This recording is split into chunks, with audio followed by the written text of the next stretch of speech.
নমস্কার। Bollywood film industry কিভাবে টাকা ইনকাম করে?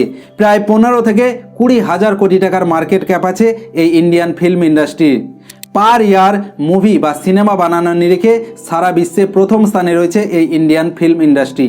ভারতে প্রতি বছর 20টি বিভিন্ন ভাষায় প্রায় 1,500 থেকে 2,000 মুভি বা সিনেমা বানানো হয়।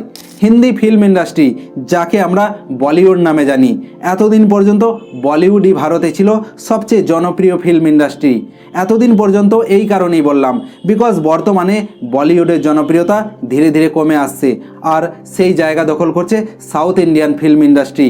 কোন film industry better movie deliver করে এবং কার কোয়ালিটি বেটার, সে না হয় আর একদিন আলোচনা করা যাবে। মুভি বানানোর বিজনেস কিন্তু অন্য যে কোনো বিজনেসের তুলনায় অনেক রিস্কি বিজনেস হিসাবে জানা যায়। তাও কেন প্রডিউসাররা হাজার হাজার কোটি টাকা ব্যয় করে এত সিনেমা বানায়? কোন কোন মাধ্যমের দ্বারা প্রডিউসাররা তাদের ইনভেস্ট করা টাকার উপর প্রফিট লাভ করে? চলুন আজকে আমরা জেনে নিই বলিউডের বিজনেস মডেল। শুধুমাত্র বলিউডই নয়, যে কোনো ফিল্ম ইন্ডাস্ট্রি এই সেম মডেল অনুসরণ করে। এই রকম ইনফরমেটিভ ভিডিও একেবারে সহজ সরল ভাষায় পাওয়ার জন্য অবশ্যই চ্যানেলটিকে সাবস্ক্রাইব করবেন। একটি মুভি কিভাবে তার মেকার্স অর্থাৎ যারা মুভিটি তৈরি করেছেন তাদের প্রফিট আর্নিং করে দেয়, সেটা ভালোভাবে জানার জন্য আগে আমাদেরকে এটা জানতে হবে যে মুভি কিভাবে তৈরি করা হয় এবং তা মার্কেটিং করা হয়। সিনেমা তৈরি হয় প্রধান 4টি ধাপের মাধ্যমে। ফার্স্ট স্টেজ হলো ডেভেলপমেন্ট স্টেজ। এই স্টেজে সিনেমার চিত্রনাট্য নির্মাণ করা হয়। সিনেমার স্টার্টিং এবং ক্লাইম্যাক্স কী হবে সব কিছুই এই ডেভেলপমেন্ট স্টেজেই ঠিক করা হয়। এর পরের ধাপ হলো প্রি প্রোডাকশন। এই স্টেজে মুভির স্টার কাস্ট করা হয়, যেমন হিরো হিরোইন সহ সমস্ত কো অ্যাক্টর সিলেক্ট করা হয়। সিনেমার লোকেশন কোথায় হবে, এছাড়াও শুটিংয়ের জন্য কোথাও পারমিশনের প্রয়োজন হলে তাও নেওয়া হয় এই স্টেজে। যা যা ইকুইপমেন্ট লাগে সব কিছু এবং সঙ্গীতকার, ডিরেক্টর, টেকনিশিয়ান সহ সমস্ত টিম সিলেক্ট করা হয় এই স্টেজে। থার্ড স্টেজ হলো প্রোডাকশন। প্রকৃতপক্ষে এই ধাপেই তৈরি হয় আসল সিনেমা। এই স্টেজে সিনেমার শুটিং থেকে শুরু করে শেষ পর্যন্ত কাজ করা হয়। এরপর আসে ফোর্থ স্টেজ, যাকে পোস্ট প্রোডাকশন নামে জানা যায়। এই স্টেজে editing, music, sound effects, visual effects সহ সমস্ত কাজ করা হয়। অর্থাৎ এই স্টেজেই পুরো সিনেমা তৈরি হয়ে একটি ডিভিডি প্লেটে পরিণত হয়। এখন কোনো মুভির একেবারে প্রারম্ভিক পর্যায়ে অর্থাৎ ডেভেলপমেন্ট থেকে শেষ অর্থাৎ পোস্ট প্রোডাকশন পর্যন্ত যত খরচ হয় সবটাই কিন্তু ওই মুভির প্রডিউসার বহন করে। আমরা জানবো কোনো সিনেমায় ইনভেস্ট করা প্রোডাকশন হাউস কিভাবে নিজের পয়সা উসুল করে। এই প্রক্রিয়াটি একটি চেইন সিস্টেমে কাজ করে। এর দুটি ভাগ আছে। প্রথমটি হলো প্রোডাকশন হাউস নিজের মুভিটি কোনো ডিস্ট্রিবিউটরকে বেচে দেয়, এবং দ্বিতীয়টি হলো ওই প্রোডাকশন হাউস নিজেই ডিস্ট্রিবিউটর রূপে কাজ করে। প্রথম ক্ষেত্রে অর্থাৎ কোনো প্রোডাকশন হাউস যখন কোনো সিনেমা রিলিজ হওয়ার আগেই ডিস্ট্রিবিউটরকে বেচে দেয়, সেক্ষেত্রে প্রোডাকশন হাউস প্রথমেই নিজের প্রফিট কামিয়ে নেয়। যেমন ধরুন কোনো বিগ বাজেটের মুভি 100 কোটি টাকায় বানানো হয়েছে, এবার প্রোডাকশন হাউস ডিস্ট্রিবিউটরের কাছে 150 কোটি ডিমান্ড করলো। এক্ষেত্রে ডিস্ট্রিবিউটররা মুভির হিরো হিরোইন সহ বাকি অভিনেতারা কেমন, স্টোরি লাইন কেমন, ডিরেক্টরকে, এই সব কিছু দেখে কিছুটা বিজনেসের আইডিয়া লাগিয়ে পছন্দ হলে মুভিটি কিনে নেয়। এক্ষেত্রে সমস্ত রিস্ক কিন্তু ডিস্ট্রিবিউটরে রয়ে যায়, কারণ প্রোডাকশন হাউস তো অলরেডি 50 কোটি প্রফিট নিজেদের পকেটে ঢুকিয়ে নিয়েছে। এবার আমরা জানবো ডিস্ট্রিবিউটররা কিভাবে নিজেদের প্রফিট নিশ্চিত করে। বলিউডে কিছু বড় বড় প্রোডাকশন হাউস আছে যারা নিজেরাই ডিস্ট্রিবিউটর হিসাবে কাজ করে, যেমন Yashraj films, Dharma production, Red Chillies, Reliance entertainment ইত্যাদি। ডিস্ট্রিবিউটরস কোনো সিনেমা কেনার পর ওই সিনেমার মার্কেটিং, প্রমোশন, বিজ্ঞাপন ইত্যাদি করে, কারণ এর মাধ্যমেই জনসাধারণের মধ্যে ওই সিনেমা সম্বন্ধে একটা উন্মাদনা তৈরি করা হয়। আপনারা দেখে থাকবেন সিনেমার হিরো হিরোইনদের নিয়ে ডিরেক্টর আজ দিল্লি তো কাল কলকাতা, মুম্বাই করে বেড়াচ্ছে শুধুমাত্র ছবির প্রমোশনের জন্য। এছাড়াও আপনারা দেখে থাকবেন কপিল শর্মা শোতেও সিনেমার প্রমোশনের জন্য হাজির হয় পুরো টিম। আজকাল তো বড় বড় ইউটিউবারদের কাছেও হাজির হচ্ছে ছবির প্রমোশনের জন্য। যেমন কিছুদিন আগেই ব্লকবাস্টার সিনেমা RRR এর হিরো রামচরণ, জুনিয়র NTR এবং পরিচালক রাজামৌলি ফেমাস ইউটিউব চ্যানেল বিবিকি ওয়াইন্সের কাছে ছবির প্রমোশন করাতে। কোনো সিনেমার এই মার্কেটিং, প্রমোশন এবং বিজ্ঞাপনের জন্য যা খরচ হয় তাও কিন্তু ছবির মূল বাজেটের সঙ্গে যোগ হয়।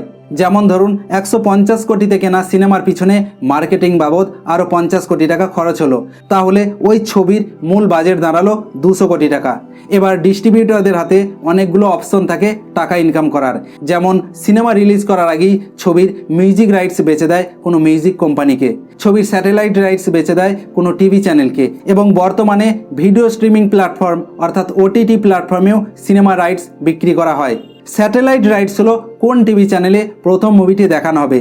আপনারা দেখে থাকবেন কখনো কখনো ওয়ার্ল্ড টিভি প্রিমিয়ার বলে কোনো মুভি চালানো হয়, এর মানে প্রথমবার ওই মুভিটি টিভিতে কোনো চ্যানেল দ্বারা চালানো হচ্ছে। এর জন্য মোটা টাকা পে করতে হয় টিভি চ্যানেলকে, ছবিটির ডিস্ট্রিবিউটরকে। ওটিটি প্ল্যাটফর্ম মানে Netflix, Amazon prime, Disney plus, Hotstar ইত্যাদি, এখানে কোন মুভি কবে রিলিজ করবে তাও এগ্রিমেন্ট থাকে মুভিটির ডিস্ট্রিবিউটরের সঙ্গে। যেমন কার্তিক আরিয়ানের ভুল ভুলাইয়া 2 এর জন্য নেটফ্লিক্সকে 30 কোটি টাকা পে করতে হয়েছিল ডিস্ট্রিবিউটরকে। Music rights, satellite rights, OTT rights এর মাধ্যমে প্রায় 25 থেকে 30% টাকা উঠে আসে ডিস্ট্রিবিউটরের কাছে।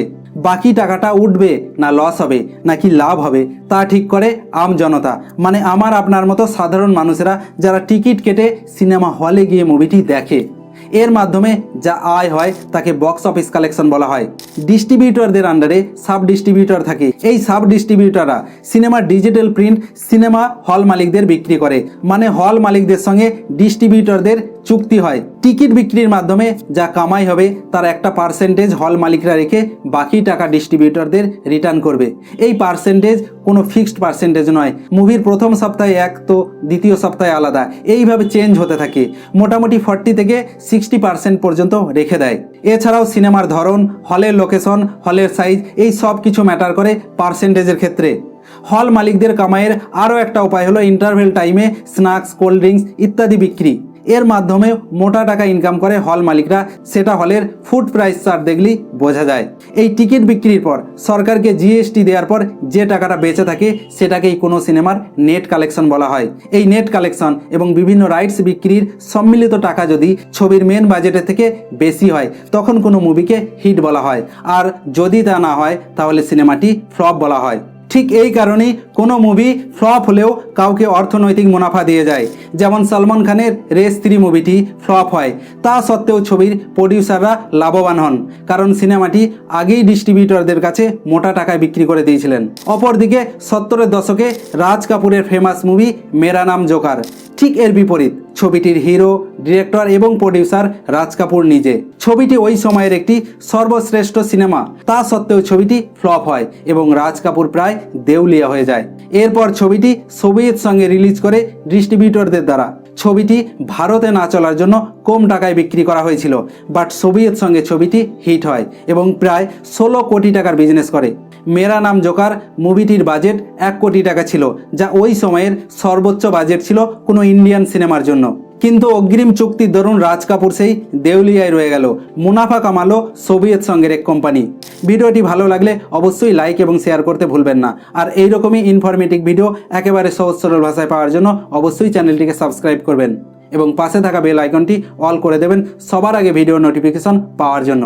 Thank you so much.